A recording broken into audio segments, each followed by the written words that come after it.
Welcome, everyone, to another episode of the Progress City Radio Hour in our town hall. Happy New Year, Michael. It's 2023. How is that possible? I don't know. I ask. Every time there's a new year, I feel like, wow, it sounds so futuristic. When really it's just one more than the last. But it really does. It sounds like we're living in the future. And indeed, 2023. Well, I mean, growing up as a kid, there was 2001: A Space Odyssey, which was far in the future. Then there was 2010. That was even further. 2020 was crazy. And I mean, 2023, even further than that. You'd think we would have all the things now, but we don't have all the things. No. Yeah. I mean, so many things we don't have.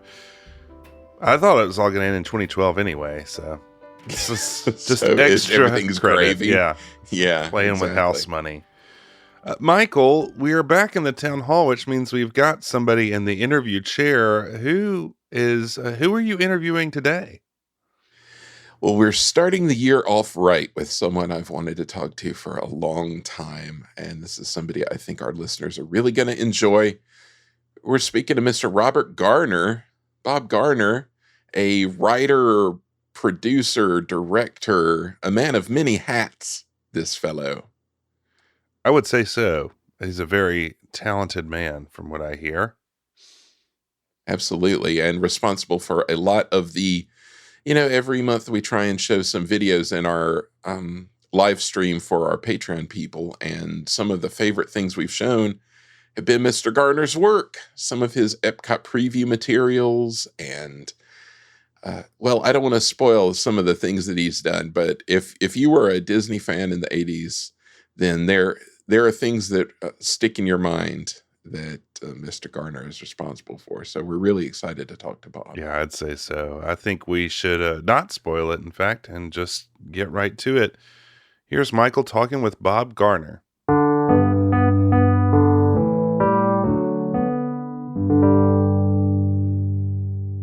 Well, I wondered if you could start off talking. I was reading a little online about you have very interesting origins and a very interesting background. Just tell us a little how you got started and what your early life was like and how you got into showbiz. Oh my gosh, you're going back BD before Disney, huh? Yeah, exactly. Turn it all the way back. Very long story short, I was playing with a garage band, as a lot of people do. I'm a drummer, and so I became pretty proficient at it. My brother taught me how to play, and he managed our group, and we made a demo record at a studio. We came in, and it was a studio in Atlanta, followed James Brown. I guess he had recorded there. Papa got a brand new bag or something. So we thought that was pretty cool. And so after recording it, it was a demo record. I never thought anything about it, but the long story short is it became a hit. And so that was a surprise. And so I was about 17 years old, and we started playing college towns and things like that. And then I sat in with another group and on a flip side, and that was a hit record. But the way that ties in is that they flew us out from North Carolina. I grew up in a little town in North Carolina, a suburb north of Asheville, up in the western North Carolina. They flew us out to be on a television show in Los Angeles, and I was fascinated with the production. I was watching how everything was done for the television production. I think I was more interested in that than the music. And I kind of had a feeling that'd be kind of a passing, kind of a one-hit wonder kind of thing. And so I went to the University of North Carolina and pursued a degree in television and film there and minored in journalism. And I wanted to get into some kind of production, and I was really interested in writing and was bugging my parents, and my two older brothers thought I was an idiot and dreaming to want to go out to LA. And my parents, I just bugged them. They said, all right, Bob has his degree. Let him go out there. He'll be home in 2 weeks, So I went out to LA like an idiot on my own. I guess I was just naive or something. And I walked into another long story short, I walked into the CBS office on Sunset Boulevard there. The CBS television personnel was there, and the production was done at Television City, which was another location. And this lady plucked me out of line, and I don't know, I must have been clean cut looking or something, and interviewed me. And in 3 days, I was working as a production assistant and a backstage page at TV City. And I got assigned to Carol Burnett and Red Skelton and some others. Students I talked to have no idea who they are, but Carol Burnett's show was a great show to work on. It taped on Sunday nights. I was continuing my education out there at USC and Columbia, and I went. When I went to CBS, I was hired part-time. And so another long story short is Carol saw something that I was writing in her dressing room, and she said, "That's pretty good. I'd like to send that to Jerry Taylor at CBS Programming in New York, see what he thinks. You could write some segments or on-air promos." And so I wrote 6 segments, I think, for MASH and all the family, this type of shows, and Wow. and they turned down all 6 of them. So I'm like 23 years old, like, oh man, copping an attitude, typical young guy. And Carol gave me the what for. She was great show to work on. And she said, you're only 23, this is the network, try again. And so she was encouraging at the same time. And so I tried again, and I learned a lot. I did have a fairly decent attitude, I guess, about that, because I knew I was lucky to even be there. It wasn't the mailroom. It was, out on the stages and learning production and watching. And so I tried the writing thing again. I started getting my stuff accepted and actually wrote on-air promos and segments for several of the CBS shows. And I worked there for about 6 years, and then the big shows started going off the air. The big variety shows, they were expensive. And I worked on the summer on the Glenn Campbell show. I started writing stuff for him. And he replaced the Smothers Brothers on a summer show, and then he got his own show. And then his show eventually started the season. They didn't renew the season. So I was doing freelance work as production coordinator and this and that on different shows that came up. Especially back with CBS because of the connection.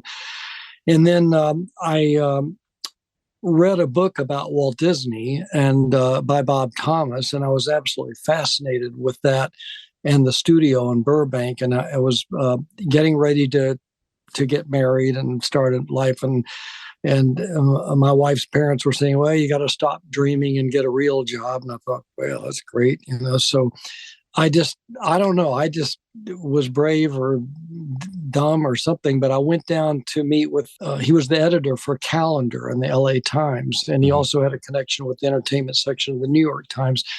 His name was Irv Latosky, big cigar smoking guy. He eventually became editor for, I think it was Hollywood Reporter or Variety, one of them. But anyway, when he was at the Times, and he said, I kind of like you, and what do you want? And I said, well, whatever happened to the original Mouseketeers? And he said, wow, I don't know. I'm not sure where they are now and all that. So another long story short, I wrote an article about them, and that got me over onto the studio a lot, a newspaper article of all things, had nothing to do with production of television or film, and got to know Arlene Ludwig and the publicist over there and everything. And they introduced me to Annette and a lot of the original Mouseketeers, and then the new ones coming along, Lisa Welchel and all those people. And so I interviewed them and did this article. And strangely enough, the LA Times didn't run it, but the New York Times did. And then, so by then I'd gotten to know some people on the lot, and ended up writing another article about whatever happened to the Little Rascals for the LA Times. And I kind of kidded Leonard Maltin about that. I said, "You stole a lot of my original interviews," because a lot of them died after that. But somebody told me that a job was coming up as a writer producer, especially for commercials, possibly short films for the Disneyland ambassador of Walt Disney World. Then there was those 2 parks. And I interviewed with about 270 something people, and I just got married, and I was pretty depressed. I thought, what are my chances? I don't know anybody. So they kept calling back and got it down to 5. And then, so I got that job. And I worked out of an office at Disneyland. They kept sending me up to the studio a lot to cut little promotional films together.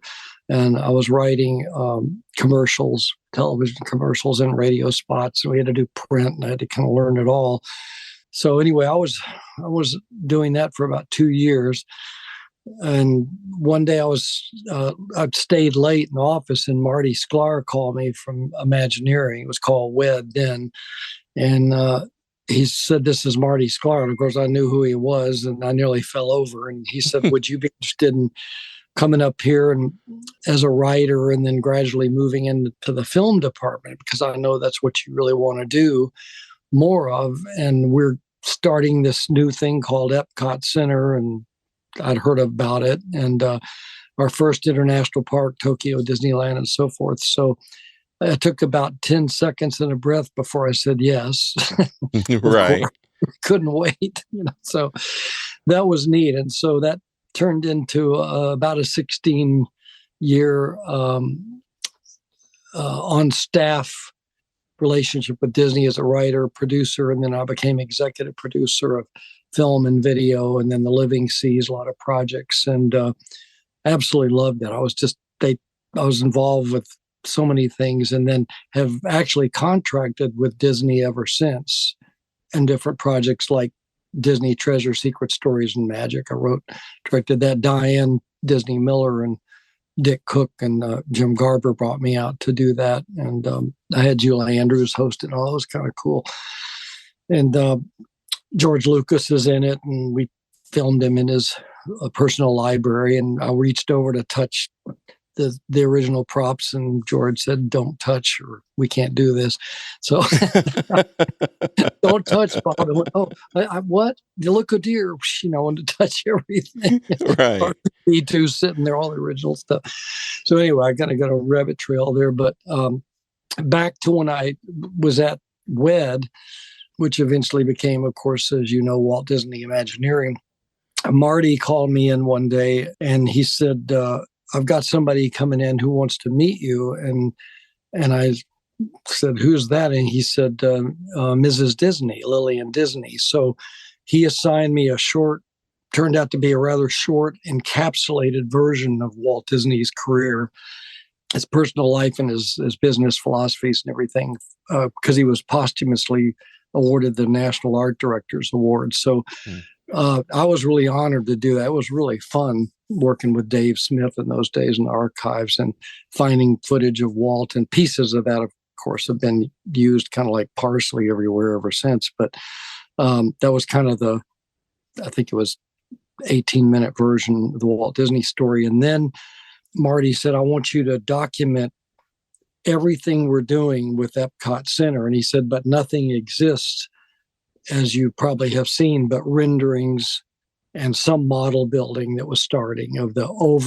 huge model of EPCOT overall, Future World Showcase, and then some of the show breakdowns for the pavilions for World Showcase, Future World." So I worked with the studio people kind of back and forth. They gave me a little office over at the studio too. So I was kind of back and forth between both places. And it was so much fun because the production coordinators for each pavilion would tell me where they were with the design and everything. And we'd shoot the renderings. And then I got it was a system that had a snorkel camera that went down into the miniatures of like the France pavilion, and just kind of went down and visited them as though they were finished, get down inside of them.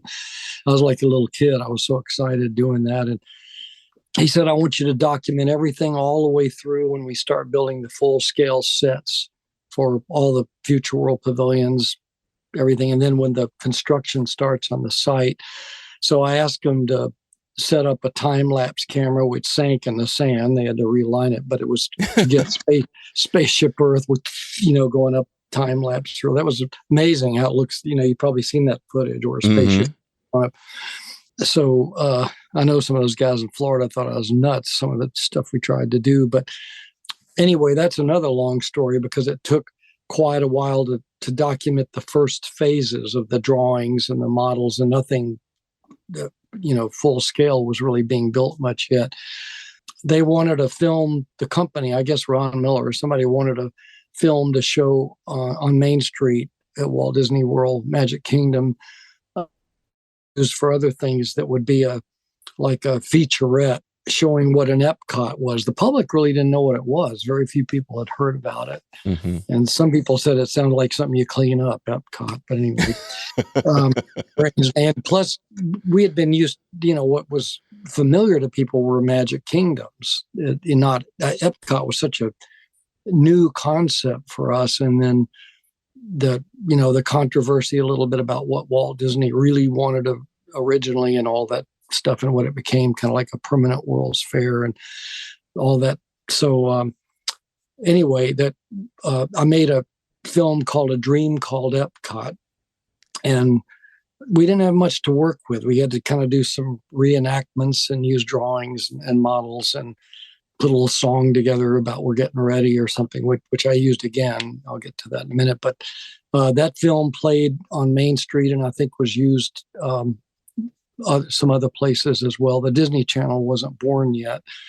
And then later on, when the full construction started happening at various sites, the big backings for the Energy Pavilion, the art and the gigantic dinosaur things and all these sets, we filmed that, and we had enough to make a film, including some of the actual construction on the site in Florida, called EPCOT Behind the Scenes of Walt Disney's Greatest Dreams. So I wrote, produced, and directed that, and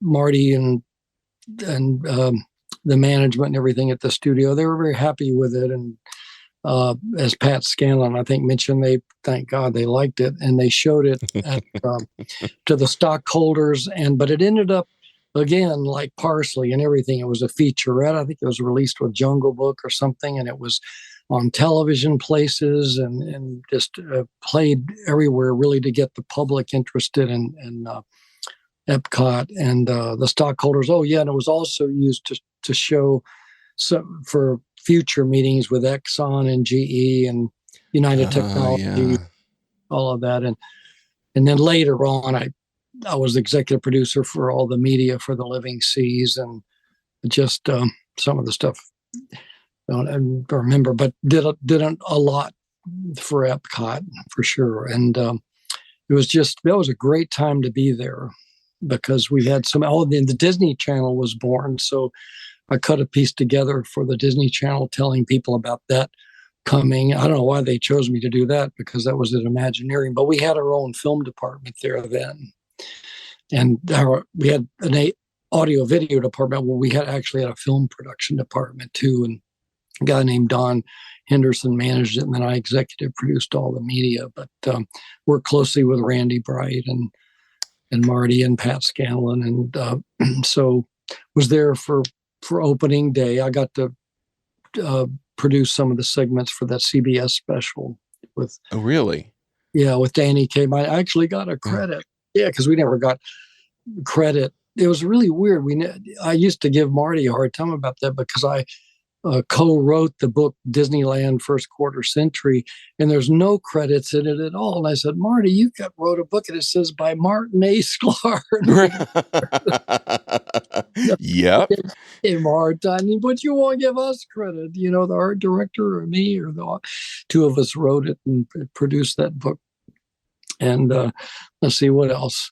Just, we were moving so fast with Tokyo and EPCOT and Disney Channel, and for some reason Imagineering was tapped and working. But like I said, I had a little office on stage 4 over at the studio, so it was great. I got to know a lot of those people there too, and I loved it. It was about 16 years on staff, and have contracted with them ever since. We didn't get to do the Walt Disney World 50th because COVID basically killed that project. Oh, that's a shame. It was really sad, because Bob Weiss had me all ready to do it, and I was going to mentor some young directors, which I do sometimes. I'm in New England now, but so I'm working on a project out of Boston and New York. But that was a bummer, because they never really did anything like the one we did for Disneyland,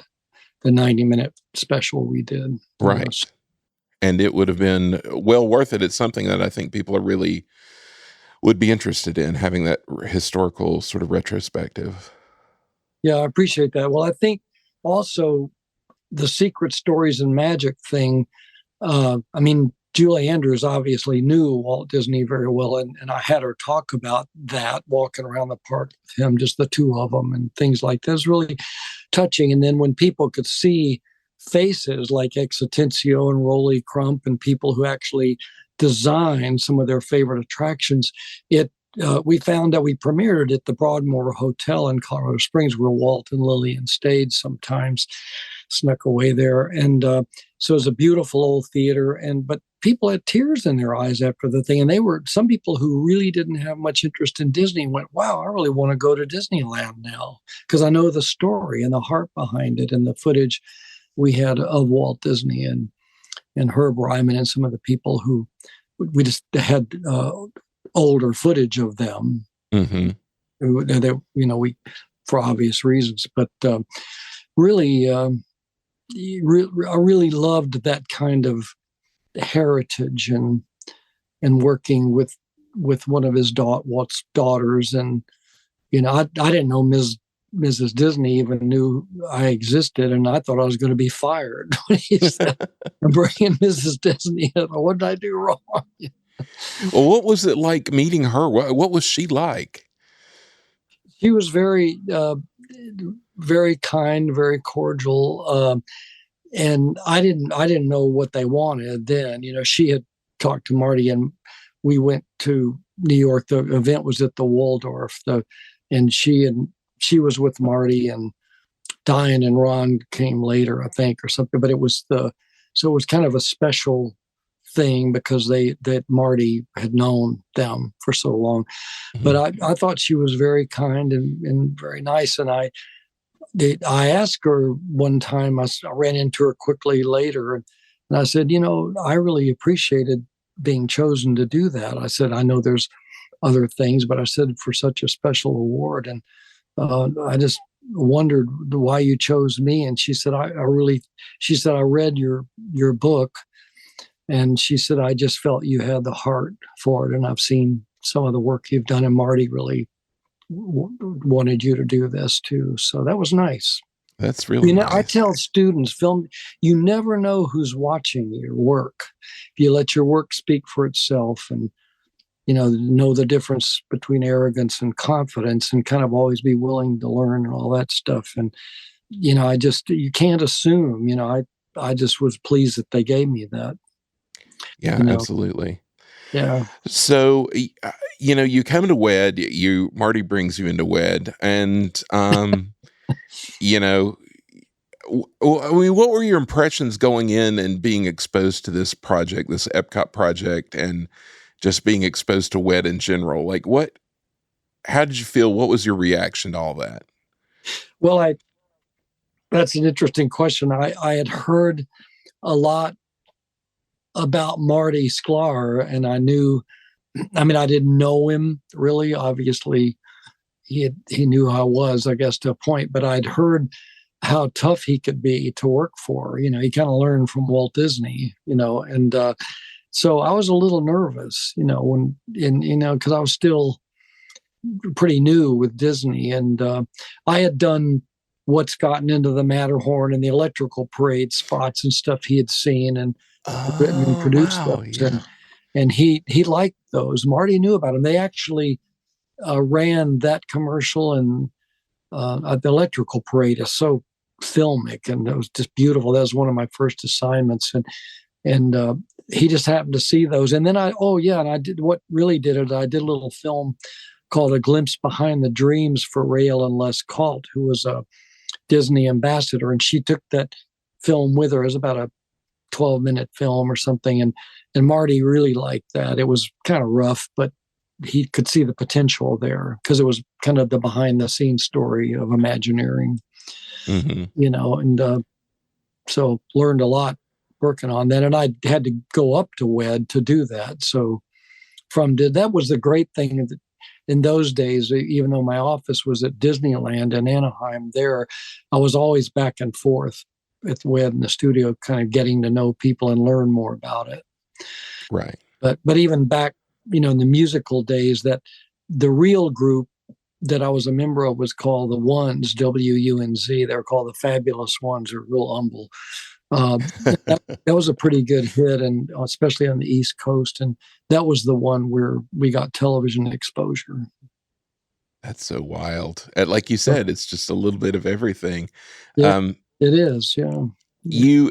I know I've seen that Matterhorn spot you did. I know they've shown that at D23 events before. That's such a fun spot. And I'll have to talk to Michael Vargo about that. Absolutely. Into the matter. I remember hiring the guy who did that voice. I could not find a voice that worked, and finally hired this one guy that did a great job. And I think he ended up doing voices for Lucas. I think his name was Percy Rodriguez or something like that. So, oh, wow. Okay. A real good voice. Well, you mentioned filming the electrical parade. How did you go about that? I would imagine that would be kind of difficult thing to film. It was really tough. That's when I got in trouble again, because I didn't know what you couldn't do. Right. I'll tell you about Mickey Mouse on Spaceship Earth in a minute. That was really yes. That was really neat, because I don't know how we got around the union thing. I guess we had an Orange County grip or something, but the studio guys came down and we placed cameras up on the fire station and up on top of Plaza Pavilion. We had cameras up on the roof and had a little light thrown down on Main Street. And then I had cameras down. We had several. This was film cameras too. So separate magazines of film recording, not video. So we actually shot it on film, which was beautiful quality, you can imagine. So we did it and I'd signed releases with people actually guests in the park. And we just shot the heck out of both parades. They did two each night, twice each night. And just shot all this footage. And then I spent days and days and days up at the studio editing. And then I went, they flew me to Florida to cut their electrical parade spot together with our footage, but I had to show their castle or not. They couldn't tell which castle was which. So that was interesting. So I actually put together spots for both parks, the electrical parade for Walt Disney World and Disneyland, and met Bob Yanni, who designed it, and worked with him, and it was really neat. But there was management there that was in charge of some of the shops and everything got really upset because they said some of the lights we used were glary in the guest eyes of Main Street or something. But oh well, we had to see them. Right. So who did that? And like me. Me. I was still pretty new. But they used that footage for years after that because of being shot on film. It's still around. It's gorgeous. Some of the most still looks good. Well, speaking of footage that got used forever, you've got to tell the Mickey story, because that's a classic. I don't know.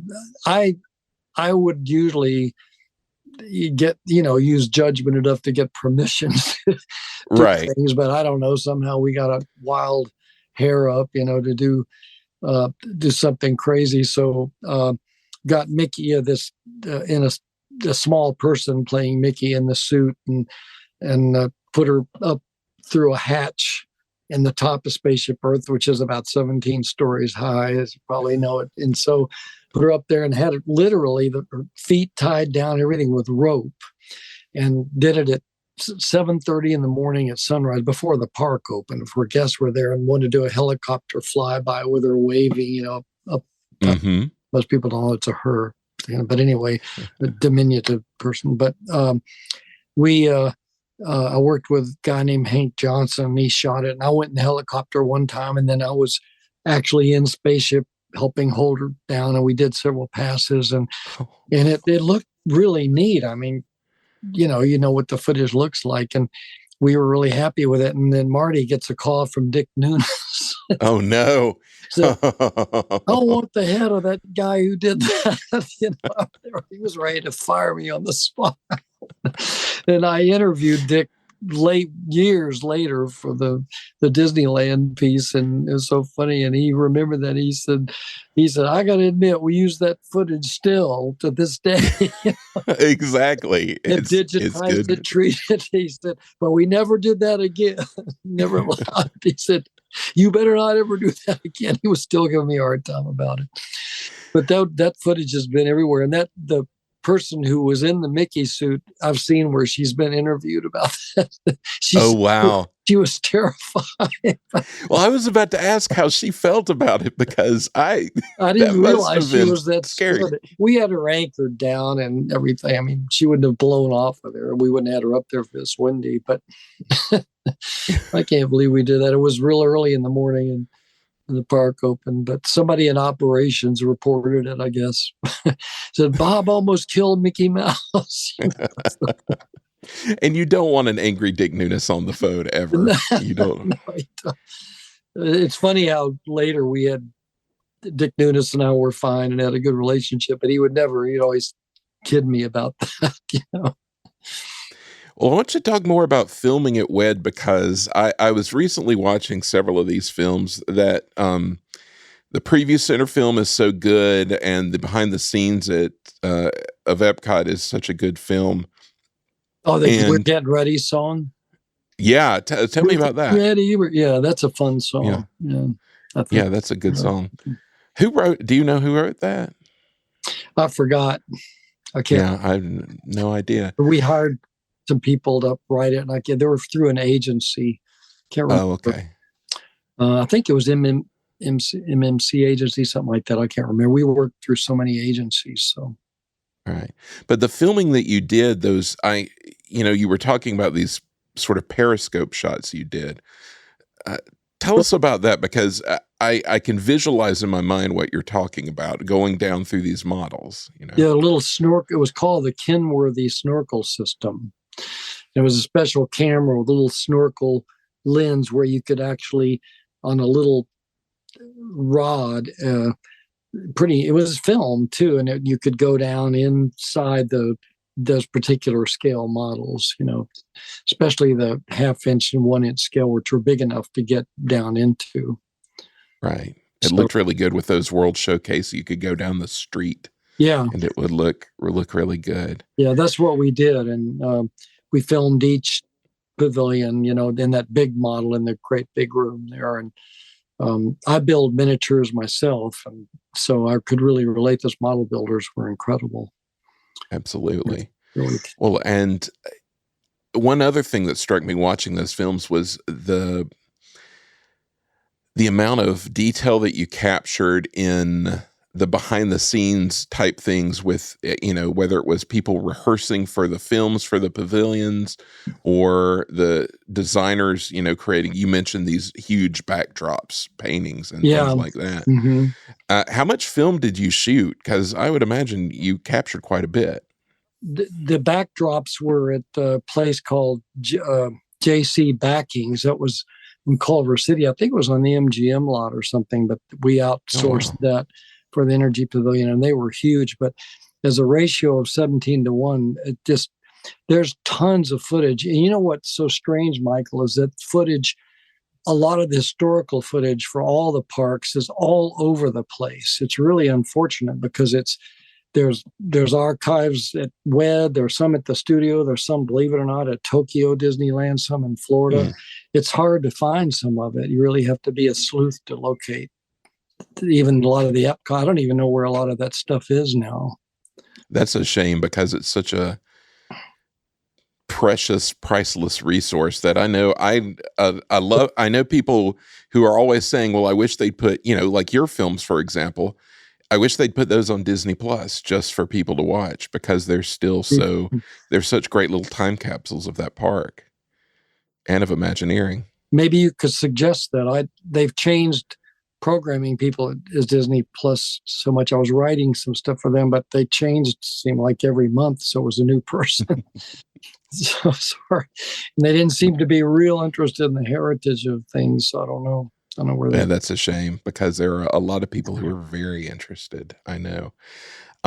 You mentioned working on the seas. Did you work with Bob Ballard? Absolutely, yeah, pretty closely with him. And when after, what was really exciting is right after he discovered the Titanic, after looking for it for 5 years and couldn't find it, because it had split up and floated.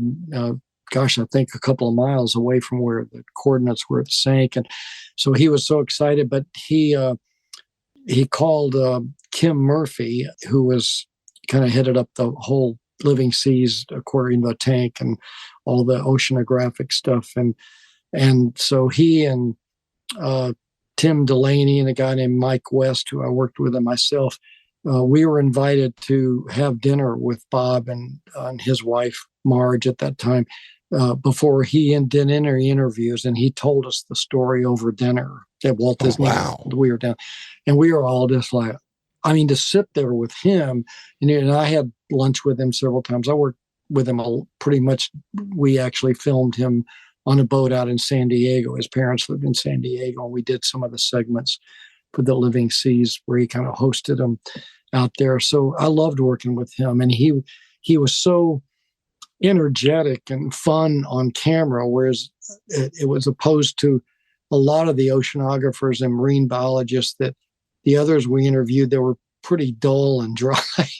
And when there was so much like bioluminescent creatures that lit up, we actually went down and we got some footage, but actually filmed some ourselves down below sunlight. And these colorful creatures that bumped into the window, and we're filming, and we put electrical parade music to them. And there's some of the scientists got really upset. We said, we got to make it entertaining and keep it short. People's attention span, they're not going to sit there for an hour and hear all of the siphonophore and scientific names for them. We just want them to remember there's creatures that live below sunlight that light up. Right. Have some fun with it, educate people that way. So that was really neat. I felt like I'd gone to oceanography school studying about octopus and sharks and, a lot about hurricanes and the oceans and the tides and all. It was neat project. Right. And these were those little sort of informational videos that were throughout the pavilion that you could pull up. Oh, Sea-Watch. Yeah, the Sea-Watch shows. Sea-Watch, that's what it was called. They were called. Absolutely. And then we had the main film, and then we had I worked with Mike on animated Atlas of the World, and thing like the Sylvester Stallone stuff, and that was really a fun show. We had a lot of fun on that. That's great. You mentioned, and I didn't even ask you how you came to write the Disneyland, the First Quarter Century, because that's a fun book, and I've got it on my shelf back home. Okay. How'd you come to write that? I've signed about 700 of those books, and now I don't know where mine is. I just that was one of the things that Marty threw at me, and I said, "Well, I've never written a book before," and he said, "Well, you will have now." So so I worked with another young lady named Chris Donovan, and she and I split up the writing on the cut lines and all of that stuff. And then we worked, there was a guy named Pete Weatherby, actually out of the Disneyland office, who worked on the layout of it and everything. And Gary Kruger had shot, he and I worked together a lot, the still photography. He shot a lot of the pictures in there, including the one with the castle and the Matterhorn. It looks like it in Bavaria or something, or Switzerland. Yeah. Stuff. But that was neat. But then what was really strange is the legal department at the studio had me write the letters on Walt Disney Studios letterhead. I still have those letters to Sophia Loren and all the stars. A lot of them were still alive then. And, Jerry Lewis and all the people's shots we had in there. And it's like, I don't know if they had me do that because they were afraid they would be rejected or what. That's so funny. But I've still got, Elizabeth Taylor, and then they wrote me letters. So I got all their autographs. So because they had to give me the signature. So I said, if you're going to make me do this, I get to keep their signature. We need copies in the legal department. It was a different day, but I was about to say legal departments are very different now, I would imagine. Yeah. True. But that was, yeah, that was neat. And I, of course, learned an awful lot about the park. What's really fun that I share with students, how you can connect dots that are seemingly unrelated or disconnected, but can connect later, because years later, when I did the 50th anniversary, that having written that book or co-written it helped bring back a lot of memories to put in that film, in the 90-minute piece that we did about, for the 50th anniversary, to bring a lot of that stuff forward. So that was an important tool for me to use later. Because obviously, when I wrote that book, I had no idea it would be a key tool for an actual film or a 90-minute special that I wanted to do. And yeah, 25 years later, you would be using it. It would be helpful. Yeah, it was really neat. Yeah, it's true. It was that many years later. So I had kind of learned a lot of the history then, and about Walt too, because I'd done that film about him. So. It's kind of cool. So another thing that you worked on that I know a lot of people in my generation remember fondly and were excited when it came back briefly was the behind the scenes for Captain EO video. Oh, yeah. Is that right? Mm-hmm. Yeah, I did the pre-show. I worked with a guy named Bob Zalk, did a great job editing it. That's strange. We did that at Imagineering too, probably because it was a pre-show too. They pulled segments out of it while people were waiting to go in to see Captain EO. It showed him rehearsing and everything. I have a funny story about that. I can't dance a lick. My wife was a professional dancer, but I was filming a segment behind the scenes while the other people were filming the main film, and then they did a number again for us, basically behind the scenes of Michael practicing. And of course, he does everything perfectly. And I was just teasing him. And I said, cut, I said, Michael, you missed a step. He thought I was serious. Oh, Bob, I can do it again. I went, no, Michael, believe me, I'm kidding. It was perfect. He thought I was serious. He was so polite. It was very pleasant to work with. Oh, that's good. And we took him, he came to Imagineering, and Carl Bongiorno was president, called me up and he said, Michael Jackson's up here and I need you to take him down and show him what we're doing with the living seas. So I did. I was taking him around. It was so funny. I was walking around Imagineering with him and I could see out of the corner of my eye everybody staring, watching us walking down the hall, because he was really on top then and healthy. Yeah. Come off, beat it. And I think Chevy Chase was with us too, walking around. Really? So, yeah, because he was working with us too on some stuff. He was pulled off it, but he and John Landis were in a lot of the Seas meetings and planning meetings with us. And we kind of got to know each other. So Chevy Chase got on one mock-up ride and he said, I can do this. And it made him sick. It was hilarious. I said, you're just as much of a smart aleck as you portray sometimes. And we had a kick working with him. And he'd razz me all the time about stuff in these meetings. Really fun. And then Michael Jackson, I took him on the hydrolators. It was a mock-up for those hydrolators in the living seas. He actually got scared. He was frightened in there. So he was like I said, Michael, it's not going anywhere. It's just made to feel like that. So he was really getting freaked out. So we had to stop and let him out. So, that's hilarious. I'd almost killed Mickey. I didn't want to kill Michael, Yeah. One of the biggest stars in the world. You got to take care of Mickey Mouse and Michael Jackson. I wouldn't be very popular. No, that's true. You would have been 2 for 2. Mickey and Michael. Yeah.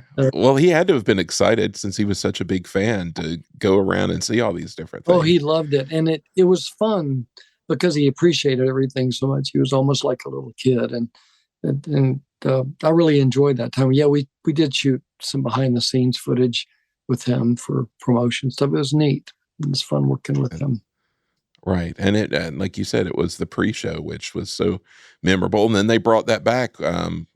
It's probably 10 years ago now, but it was back in the park. So everybody got to see it again. I heard that. Yeah. You mentioned somebody before that I wanted to, I don't know, get your thoughts about, and that is Randy Bright, who was so important to the EPCOT films. Absolutely, yeah, for the actual films, yeah, and the pavilions and everything. Yeah, what was he like to work with? Randy he was instrumental in he and Marty together were giving me the EPCOT films. But one of the things that was really neat, I didn't know a thing about Circle Vision, and he actually gave me the Western Hemisphere segments for one of the Circle Vision films, and that was so bizarre that thing actually 9 cameras running. I mean, it was so different now, but those were actually film cameras all synced up and looked like a flying saucer and this big, huge thing. And we were shooting down in the Mayan pyramids and different places. And so it's funny how you can almost know too much about something and kind of stop yourself. I didn't know you couldn't tilt them to look up, because behind it would just show dirt. Something I wanted to show on a ceiling, this beautiful artwork, and the crew's looking at me like, oh God, this punk kid, what is he doing? And I said, well, let's try it. And I found something really attractive below. You had to be really careful. We all had to hide behind rocks and stuff because it sees everything. You see a beautiful shot in front of you and a purple gift shop's behind you, so you got to block it off. But anyway, for the first time, because I didn't know what you couldn't do, the first time they actually tilted the Circle Vision rig to show, and they used that on the Sistine Chapel ceiling to get it. And they had never done that before. It's all by accident because I asked for something that I didn't know you couldn't do. Right, absolutely. There was a way we could do it. And so I learned a lot about that. It was very bizarre, though, having to control everything around you. And it's so funny when you've directed it, when you look at the film, the crew's behind the trees and rocks and everything. Everybody's hiding from it. And, I actually water skied in one of the scenes. The skier didn't show up and I could slalom. So I'm in it going back and forth and I'm way away. And Randy says, you put yourself in the film. And I said, well, you can't see me. I'm just a skier. He says, yeah, that's true. You're not going to get fan mail. So, well, which film was that? Was that one of the the Beautiful American Journeys, one of those? It was a Magic Carpet Around the World. A Magic Carpet Around the World. Yeah. Right. Oh, that would make sense since it was around the world. And I worked with Jeff Blythe some on the China, was involved kind of with several of them. And in the France film with Rick Harper. And Rick's actually the one who kind of taught me about Circle Vision, even though the France film is 5-panel, but really great working with those guys. He and I were in touch until about a year ago. So. That's great. They were, it's a fascinating group of films there at EPCOT. It is. It'll never be, I don't think really duplicated like it was. That was a huge format. It'd be extremely expensive now to do. Yeah, well, that's just true. Scoring of them alone, but much less lining up that kind of film footage, and absolutely a lot of work. So, how long were you officially when did you officially leave Disney? 1990, and I contracted ever since. Right. Did several films about EPCOT and for the Disney Channel and different things. So. And of course, the Disneyland Secret Stories and Magic, which a lot of people will know, that was for the 25th. That was a great piece.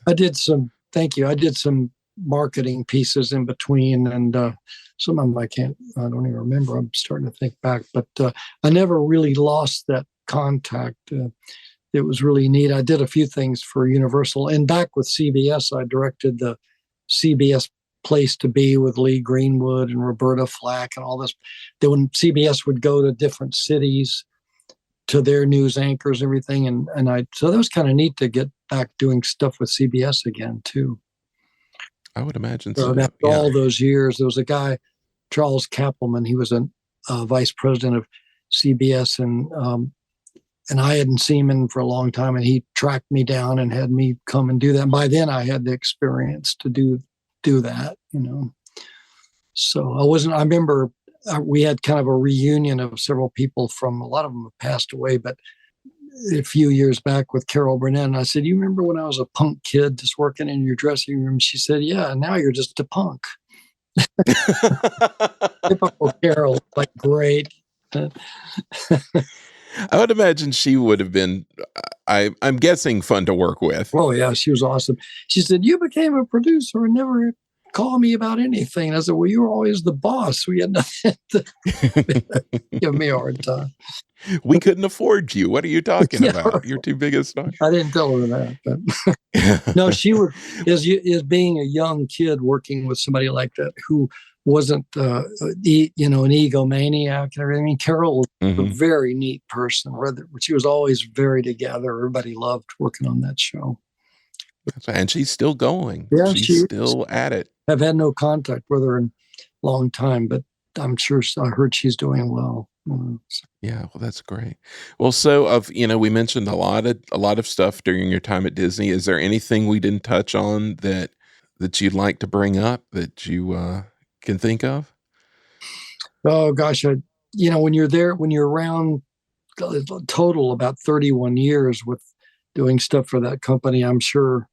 I mean, I think it was Deborah Delmar or somebody, we had the reunion. She said, we researched and you did over 100 projects for Disney. And she said, you're kind of an unofficial Disney legend and Imagineering. And I said, wow, I didn't realize that. I just loved what I was doing. Yeah, they threw a lot of stuff at me, and I had good teams to work with, and it was really good. We had that.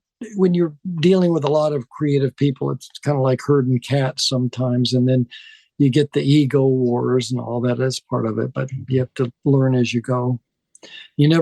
I tell students, you're never going to like everybody, and not everybody's going to ever like you, but you got to try to work in the best relationship, the best way you can. Absolutely. And be fair. So. Well, is there anything, we always like to ask people what they're working on now, what they're doing these days. So anything interesting that you're into these days? Ironically, or coincidentally or whatever, I was talking to, I was on a conference call with the Disney Hometown Museum in Marceline, the Kay Mullins and everything, talking to them about some special projects called Walt Disney Archaeology. And I presented that to Caitlin at the Disney Family Museum and at the Presidio. And she knew that Diane and Ron had walked me through that before it was ever opened and everything. So since I knew, the Disney family and stuff, that connection happened. So I'm talking to both of them. And then I've got a production coming up. We live now in a little coastal village on Cape Ann, North New England, about 40 miles north of Boston. And so we're going to be filming in February in an 1800s theater. Everything around here is history, you can imagine. Right? Right. Little village, Hamilton, near here, is named after Alexander Hamilton. That's where he's from. And there's buildings, houses around here with plaques on them back to the 1600s. I mean, when it was still under British rule. I mean, that's amazing. So we're shooting in this old theater, and it's an odd approach because it's a multi-camera shoot of a theater production called Children of the Street. So the actors are coming out of New York and Boston and different. So it's a whole different thing. There's a theater director, and then I mentor young directors, but I'm going to direct this one and work with a young crew to capture it and then pitch it to some direct contacts I have at Netflix and Apple TV programming and see what happens. And it's pretty real stories, pretty serious stuff, but I'm fascinated with it because the children on the streets is a real problem. Run away from their parents or something. It's really kind of sad, but some of the stories are really intriguing. And that sounds really interesting. So I think it can help people, the parents especially, realize how much they affect their children one way or another, not realizing it. So, and then my wife and I have been working a lot with the homeless too in the city. So and not in this little village where we live. But so that, we trying to do some stuff that's actually helpful to society and Absolutely. culture. Oh, that's fantastic. Back that way. Well, I hope you'll keep us informed and let us know what you're working on, and any of your Disney projects come through. We'd love to have you back and talk about them and make sure that people know about them. I'd really appreciate that, because these museums are kind of struggling, and they could, indirectly, people could find out more about what they're doing. The one in Marceline's really neat, because Walt's elementary school's there with his initials carved in the desk, and the house that he lived in, he shared a bedroom with his sister Ruth, and that the director of the museum lives in that house, and Walt Disney came to visit them when she was younger. They're really an interesting story there. So it's a fun little town, and it's yeah. When I made my trip from North Carolina to LA to follow in your footsteps, I drove through Marceline, and it's such a cute little town, and that museum's such a nice little museum. And of course, the Disney Family Museum as well is spectacular. So the more attention they can get, the better, I think. Yeah, it would help. I think COVID really hurt them too, like it did a lot of businesses. I'm sure. I'm sure. And things. So we'll keep crossing our fingers that some of your good stuff gets on Disney Plus too. I would really like that. And I've never met Leslie Iwerks, but Howard Green has tried for a long time to get us together. And every time I've been out there, she hadn't been out there or something. But I think she did a great job with the Imagineering piece. I wish I would have known what she was doing, because I could have told her where a lot of that footage is too. Oh, absolutely. Yeah, a team up between you two would be something else. I'd enjoy that a lot. Well, thank you so much for joining us. We really appreciate it. It was great to hear your stories. Well, thank you. I appreciate your interest.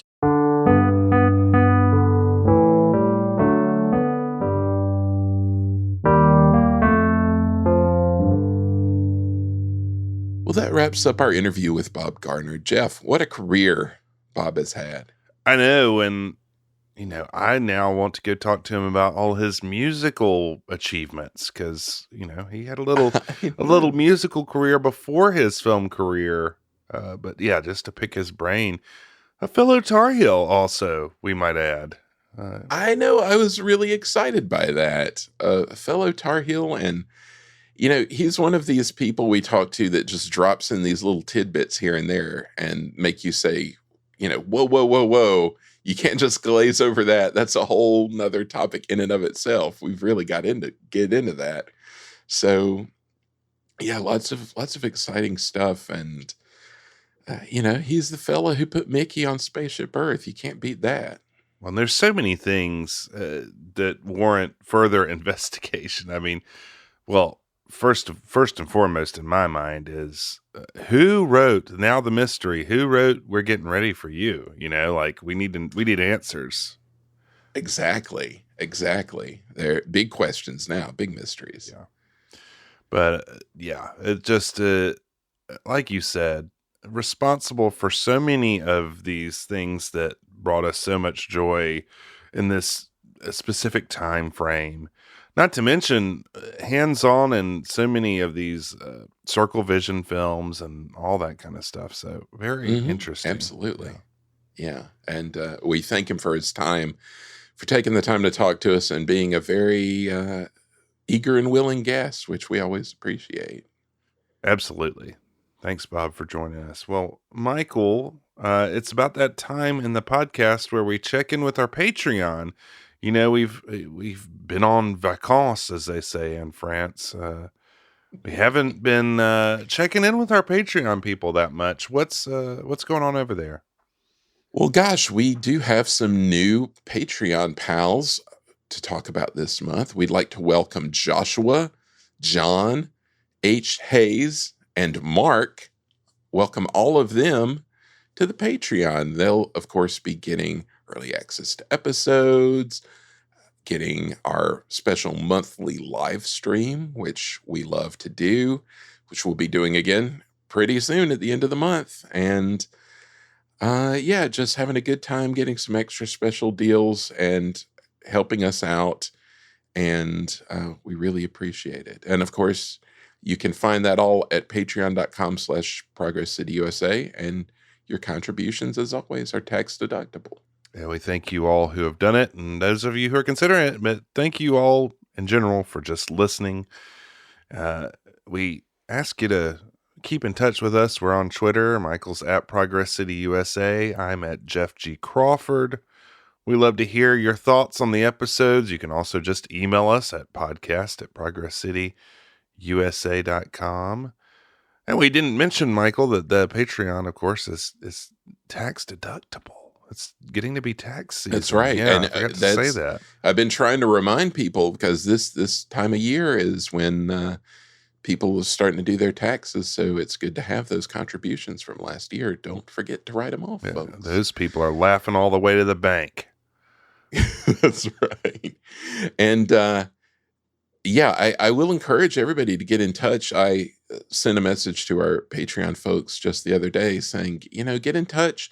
It's the start of a new year. It's when we think back and think how grateful we are for everybody who's helped us get to this point. But also we're looking at the year ahead and what we're going to do next. And this is a big year with the 100th anniversary of the company coming up. So if you have any ideas of things you'd like to hear us talk about, or subjects you'd like us to explore, let us know. We'd love to hear. Yeah, we always enjoy that kind of feedback and ideas. But we're not done celebrating another anniversary, the 40th of EPCOT. Michael, what is coming up next on our feed?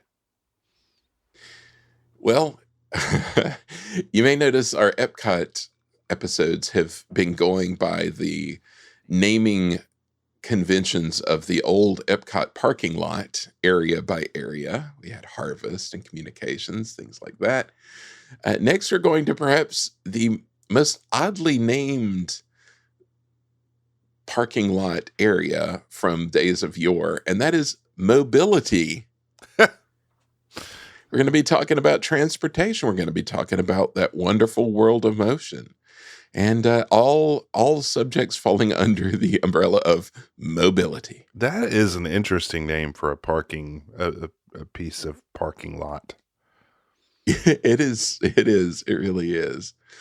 I kind of got a chuckle when I was pulling up the list to find out what they were. So, yeah, mobility, like a newfound potion. So go Goodyear.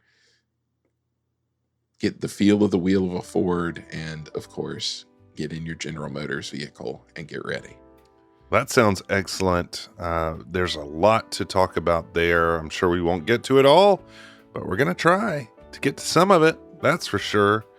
So will you join us when we return with mobility? Will you sign up for our Patreon? You might be able to see us in a live stream pretty soon. And we hope to see you all for the next episode. Please subscribe if you haven't already. And we will see you next time with mobility. So long.